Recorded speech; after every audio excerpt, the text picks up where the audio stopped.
So मित्रांनो, आजचा video ना आपण एका उदाहरणापासून सुरुवात करूयात. समजा आपला एक मित्र आहे ज्याचं नाव आहे प्रसाद आणि त्याने बँकेकडनं एक लोन घेतलेलं आहे. जेव्हा त्याने बँकेकडून लोन घेतलं ना तेव्हा प्रसादचं वय होतं 25 वर्ष आणि मग त्यानंतर प्रसादने नोकरी चेंज केली आणि त्यातून त्याला चांगला पेमेंट पण मिळायला लागला आणि आता काही वर्षानंतर ना त्याचा इन्कम वाढलाय. पण त्याने जे लोन घेतलं होतं त्या लोनचा जो EMI आहे ना तो तेवढाच आहे जेवढा सुरुवातीला होता. बरोबर आहे. आता त्याच्याकडची इन्कम वाढल्याच्या नंतर त्याला असा प्रश्न पडलाय की हे जे एक्स्ट्राचे पैसे आपल्याकडे येतात ना त्या पैशांमधून गुंतवणूक करून त्यातून चांगले रिटर्न्स आपण मिळवले पाहिजेत की आपण जे आधी लोन घेतलेलं ना ते लोन लवकरात लवकर नील केलं पाहिजे. दोघांपैकी कुठली गोष्ट आपल्या फायद्याची असू शकते? हा सेम प्रश्न प्रसाद सारखा आपल्यापैकी खूप लोकांना पडत असेल. आधी आपण लोनची परतफेड करायची की मग आपल्याकडे असलेल्या एक्स्ट्रा पैशांमधून गुंतवणूक करायची आणि चांगले रिटर्न्स कमवायचे? या दोघांपैकी कुठली गोष्ट आपल्या फायद्याची असू शकते? या प्रश्नाचं उत्तर मिळवण्यासाठी ना आपल्याला दोन गोष्टींचा विचार करणं गरजेचं आहे. सगळ्यात पहिली गोष्ट की तुमचं लोन किती जुनं आहे. म्हणजे जे प्रसादनं लोन घेतलेलं ना त्या लोनचा टेन्युअर समजा 5 वर्षांचा आहे. आता जेव्हा त्याच्याकडे एक अमाऊंट आली लमसम किंवा त्याच्याकडे जेव्हा आता पैसे आहेत ना ते कधी आहेत? नेमकं लोनच्या पहिल्या 1-2 वर्षांमध्ये आहेत किंवा मग 3ऱ्या 4थ्या 5व्या वर्षांमध्ये आहेत? या गोष्टीवर पण डिपेंड करेल की त्याने ते पैसे इन्व्हेस्ट केले पाहिजेत की मग लोन रिपे केलं पाहिजे. आणि दुसरी गोष्ट ज्याला आपण ROI म्हणतो. जेव्हा पण कधी फायनान्शियल टर्म्स मध्ये तुम्ही ROI हा शब्द ऐकाल ना त्याचे 2 अर्थ असतात. सगळ्यात पहिला अर्थ ROI म्हणजे रेट ऑफ इंटरेस्ट जो आपण एखाद्या बँकेला पे करत असतो किंवा फायनान्शियल इन्स्टिट्यूटला पे करत असतो ज्यांच्याकडून आपण लोन घेतलेलं आहे त्याला आपण ROI म्हणजे रेट ऑफ इंटरेस्ट म्हणतो. आणि दुसरा जो ROI आहे ना तो म्हणजे रिटर्न ऑन इन्व्हेस्टमेंट. म्हणजे आपण जे काही पैसे इन्व्हेस्ट करतो ना त्यावरून आपल्याला रिटर्न्स किती मिळणार आहेत या गोष्टीवरून पण आपल्याला हे कॅल्क्युलेट करावं लागेल की आपल्याकडे जे पैसे आहेत ना ते गुंतवणं जास्त फायदेशीर आहे किंवा मग लोन रिपेमेंट करणं जास्त फायदेशीर आहे. समजा आता जे प्रसादने लोन घेतलेलं आहे ना ते एक पर्सनल लोन आहे आणि त्या पर्सनल लोनचा रेट ऑफ इंटरेस्ट पण 15% आहे. आणि जर का प्रसादकडे जे पैसे आहेत ते त्याने मार्केटमध्ये गुंतवले पण लेट्स से आपण कन्सिडर करूयात की त्याने म्युच्युअल फंड्स मध्ये किंवा इंडेक्स फंड मध्ये गुंतवणूक केली त्या पैशांची तर त्याला जे रिटर्न्स मिळणार आहेत ना ते सुद्धा 13 ते 15% आतमध्येच कुठेतरी मिळणार आहेत जे ऍव्हरेज रिटर्न्स आतापर्यंत इंडेक्स फंड वरती मिळत आलेले आहेत. बरोबर. या केसमध्ये कुठली गोष्ट जास्त बेनिफिशियल असेल? 15% इंटरेस्ट तो बँकेला पण पे करतोय आणि सेम 15%चा इंटरेस्ट तो इकडून पण मिळवणार आहे. तर या केसमध्ये ना त्याने बँकेला लोन रिपे केलं पाहिजे.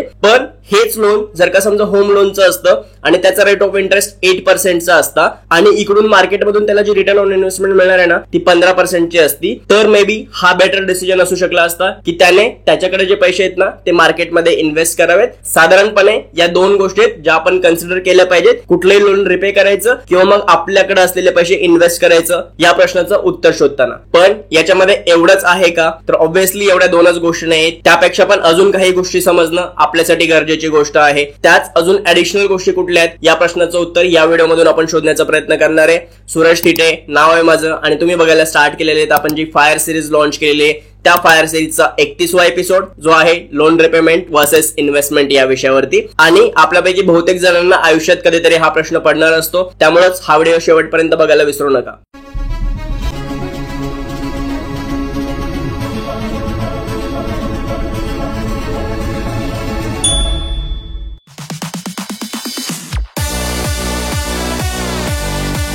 जेव्हा आपण कधी बँकेकडनं आपण एक लोन घेतो ना तर ज्या वेळेस आपण ते लोन रिपे करत असतो म्हणजे त्याचे EMI पे करत असतो ना त्यामध्ये सुरुवातीला आपण जे काही EMI पे करतो ना त्यातून एक मेजर पार्ट जो असतो तो इंटरेस्ट कडे जात असतो आणि छोटासा एक पार्ट आपल्या प्रिन्सिपल अमाऊंट कडे जात असतो. बँक तेवढी स्मार्ट नक्कीच असते की त्यांना एक्झॅक्टली माहिती आहे आधी आपल्याला काय वसूल करायचे, प्रिन्सिपल अमाऊंट वसूल करायचे की इंटरेस्ट वसूल करायचे. त्यामुळे ते इंटरेस्ट वसूल करतात कारण त्याच्यामध्ये त्यांचा फायदा आहे. याच कारणामुळे आपल्यासाठी ही गोष्ट समजणं इम्पॉर्टंट आहे की आपण लोन रिपे कधी केलं पाहिजे किंवा मग आपल्याकडे असलेल्या पैशांवर जास्त रिटर्न मिळवण्याचा कधी विचार केला पाहिजे. या सर्व गोष्टी तुम्हाला समजायला अजून थोडंसं सोपं जावं म्हणूनच पुढचा व्हिडिओ ना आपण डायरेक्टली एका उदाहरणासोबत एक्सेल शीट वरती बघूयात जेणेकरून तुमच्या समोर जर कॅल्क्युलेशन्स असतील ना तर त्याच्या अराउंड जेव्हा आपण हे सगळ्या गोष्टी बघू ना तर तुम्हाला जास्त बेटर अंडरस्टँडिंग मिळेल किंवा जास्त चांगल्या पद्धतीने समजता येईल तुम्हाला. So let's move on to Excel.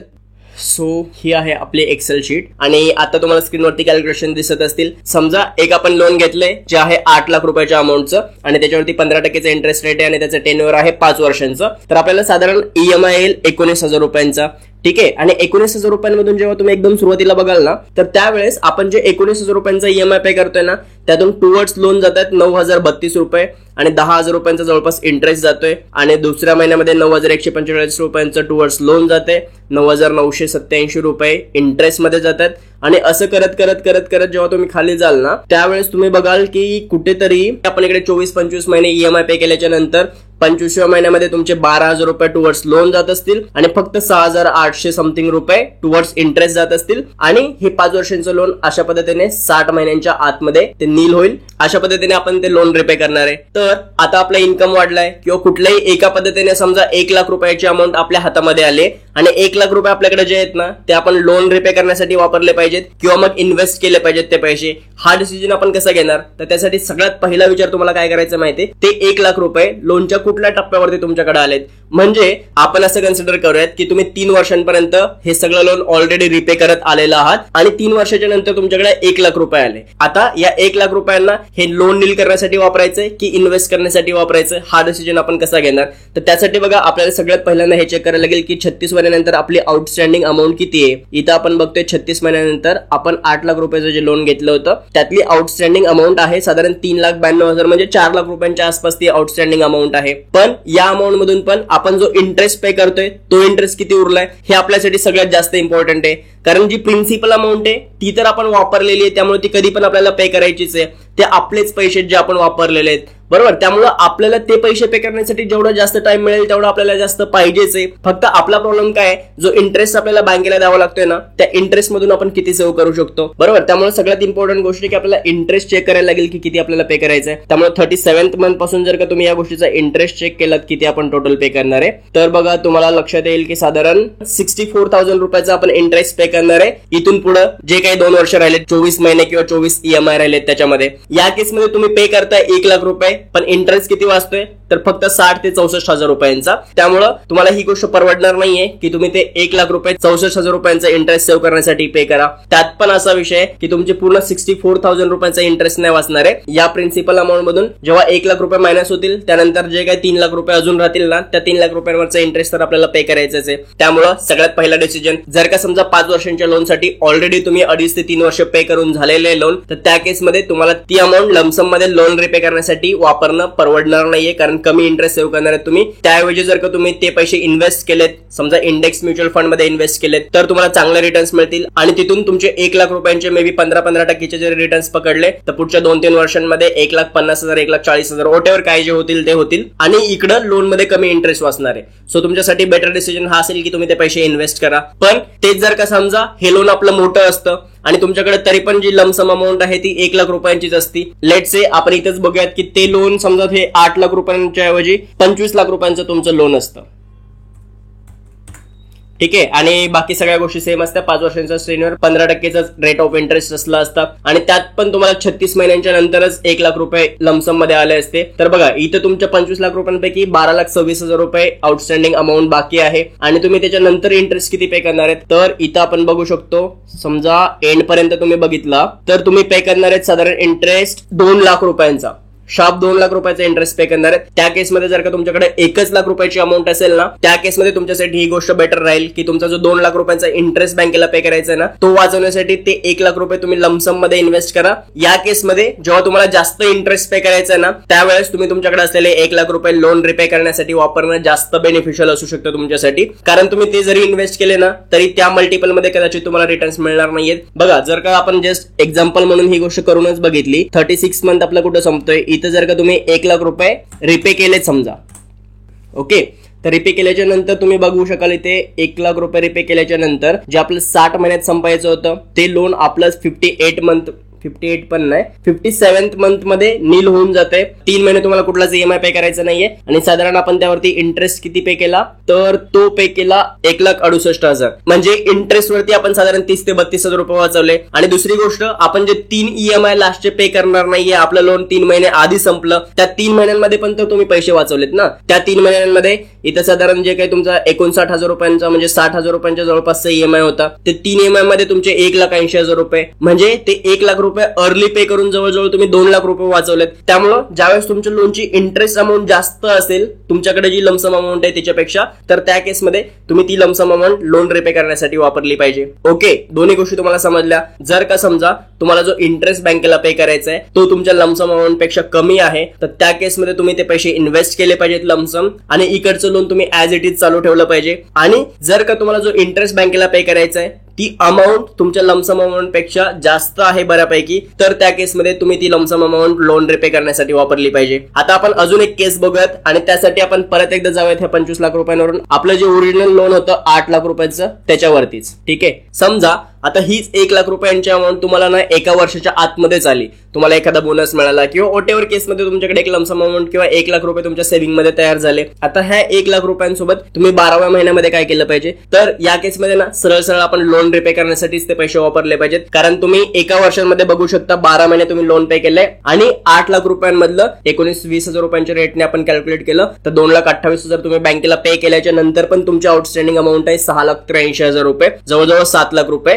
1 lakh रुपये आतापर्यंत तुमच्या प्रिन्सिपल अमाऊंट मधून नील झालेत. तर त्या केसमध्ये जर का समजा तुम्ही 1 लाख रुपये इथे 12व्या महिन्यामध्ये जर का रिपे केलेत ना बँकेला, तर तुमचं लोन जे 60 महिन्यात संपायचं होतं ते कुठे संपते बघा, ते साधारण 44 महिन्यांच्या आतमध्येच संपेल. इथंच नील होते 44 मंथ मध्ये, 16 महिने तुम्हाला ईएमआय पे करायला लागणार नाही. प्लस तुमचा इंटरेस्ट किती सेव्ह होते, साधारण 2,56,000 रुपये तुम्ही इंटरेस्ट टोटल पे कराल, जो की हे 1 लाख दिले नसते तर तुम्हाला पे करायचा होता किती, 3,13,000. म्हणजे इंटरेस्ट किती वाचवला आपण, हे 2,56,000 आणि 3,13,000 मध्ये जो काही डिफरन्स आहे ना, म्हणजे बघा हे वरचे 13,000 आणि ते 40,000 आणि प्लस 4,000, 44 आणि 13, 54 आणि 3, 57,000 रुपयांचा इंटरेस्ट तुम्ही सेव्ह करू शकाल. प्लस 16 महिन्यांचे ईएमआय पण तुम्ही सेव्ह करू शकाल. त्या फक्त 1 लाख रुपयांमुळे तुमचं जे लोन 60 ईएमआयचं होतं ते 44 ईएमआय मध्ये कम्प्लीट होणार आहे. म्हणजे जवळजवळ 4 वर्ष, 12 चौक 48 ना, 4 वर्षांच्या पण आतमध्ये ते लोन नील होईल. सो सगळ्यात पहिली गोष्ट, जो पहिला पॉईंट आपण व्हिडिओच्या स्टार्टिंगला डिस्कस केला होता, लोनच्या कुठल्या टप्प्यावरती तुमच्याकडे ते पैसे अवेलेबल आहेत किंवा एक लमसम अमाऊंट अवेलेबल आहे. जर का समजा लोनच्या अर्ली स्टेजमध्ये तुमच्याकडे एक लमसम अमाऊंट आली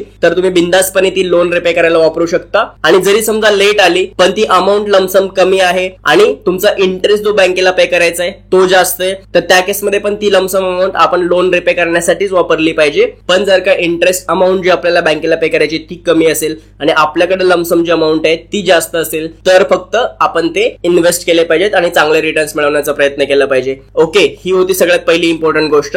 आता दुसरी गोष्ट जी आपण वरती डिस्कस केली होती ती म्हणजे रेट ऑफ इंटरेस्ट आणि रिटर्न ऑन इन्व्हेस्टमेंट, ROI. तर या ठिकाणी बघा, आपला जो रेट ऑफ इंटरेस्ट होता तो आपण 15% कन्सिडर केला होता, कारण आपण हे पर्सनल लोन कन्सिडर केलं होतं. पण जर का तोच रेट ऑफ इंटरेस्ट 8% असला असता आणि हे होम लोन असलं असतं तर पूर्ण सिनेरिओ चेंज झाला असता. हे 1 लाख रुपये तुम्ही 12व्या महिन्यात द्या, 36व्या महिन्यात द्या, तरी पण ही काही तुमच्यासाठी जास्त बेनिफिशियल गोष्ट नसली असती. कारण फक्त 8%चा इंटरेस्ट आपण बँकेला पे करतोय आणि त्यात पण जर का तुम्ही ते टॅक्स बेनिफिट्स वगैरे ऍड केली तर मे बी तो टॅक्स बेनिफिट ऍडजस्ट करून तुम्हाला कुठेतरी 7%च्या आसपास ते लोन पडलं असतं. तर फक्त 7%चा इंटरेस्ट जो बँकेला द्यायचा तो वाचवण्यासाठी 1 लाख रुपये इकडे टाकणं आपल्याला परवडलं नसतं. तर अशा केसमध्ये तुम्ही 12व्या महिन्यापासून जरी कन्सिडर केलं असतं ना, तरी सुद्धा तुम्हाला इथे किती इंटरेस्ट द्यायचा होता बँकेला, तो साधारण 1,14,000 रुपयाचा इंटरेस्ट तुम्हाला बँकेला द्यायचा होता. पण किती वर्षांसाठी, तर 4 वर्षांच्या पिरियडमध्ये, म्हणजे 48 ईएमआयच्या नंतर तुम्ही 1,14,000 रुपये बँकेला पे केले असते. पण तेच 1 लाख रुपये जर का तुम्ही 4 वर्षांसाठी इन्व्हेस्ट केले असते ना, आपण असं कन्सिडर केलं की म्युच्युअल फंड्समध्ये 14-15% रिटर्न्स तुम्हाला मिळतात. ते साधारण मागच्या 20 वर्षांचे रेकॉर्ड जरी आपण चेक केले तरी पण तुम्हाला इंडेक्स म्युच्युअल फंड सुद्धा 13 ते 15% आतमध्ये रिटर्न्स देतात. ही गोष्ट आपल्याला माहिती आहे. त्यामुळे